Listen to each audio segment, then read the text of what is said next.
Gipasiugdahan sa Cebu Federation of Beat Journalists ang ikatulong shoot for a cause sa Front Sight Gun Club INC sa Barangay Tubod, Minglanilla, Cebu kagahapon Agosto 21, 2023. Muabot sa kapin 50 ka mga shooters ang misalmot sa kalihukan. Pipila niini ang mga sakop sa kapulisan o gun enthusiasts. Mipadayag ang presidente sa Cebu Federation of Beat Journalists kon CFBJ nga si Arnold Bustamante nga tinguha sa maong shoot for a cause nga makatabang sa mga sakop sa media sa Sugbo ilabi na sa pinansyal nga aspeto. Ang tumong tuyo nini para nga makatigom taog pundo alang sa mga membro sa Cebu Federation of Beat Journalists. Sa nanglabay nga mga katuigan, ang CFBJ wa gyud mobiya.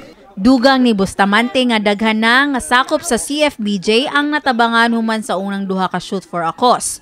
Dunay mga natabangan pinaagi sa burial assistance, insurance, ayuda sa nasunugan, ug uban pang kakulian ug trahedya.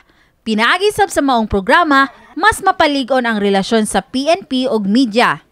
Kamaradiri magini siya, magkahiusata na yung mga sa inyo, mga media, ako pulis, na po yung mga civilian. Nga usara atong kalipay ba tumo ngunya himamatay ta magkatinabangay ta sa atong mga isig katrabaho tay gisunod nga protokol na natay disiplina una kamo sad unsay nasunod namo nga mga disiplina sa lugay ng mga katuigan sa tanaw siguro karon ninyo marag karon baguhay lang mo po ni masunod ninyo. Mi suporta sab sa shoot for a cause ang Cebu Provincial Government, Police Regional Office Region 7 ug ang Jail Management and Penology.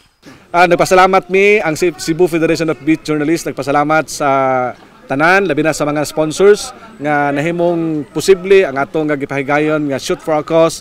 Kining inyong tabang, inyong dono, ang inyong sponsor dili ni siya makawang gumikan kay kini ihapak nato ni sa atong nga mga kaubanan sa media nga nanginahanglan labi na atong nga mga nasakit katong nga mga na matyan o membro sa pamilya, katong mga nasunugan sa ilahang nga mga panimay o uban pa nga mga emergency nga paginhanglan ang CFBJ andam nga mutabang sa atong mga kaubanan sa media.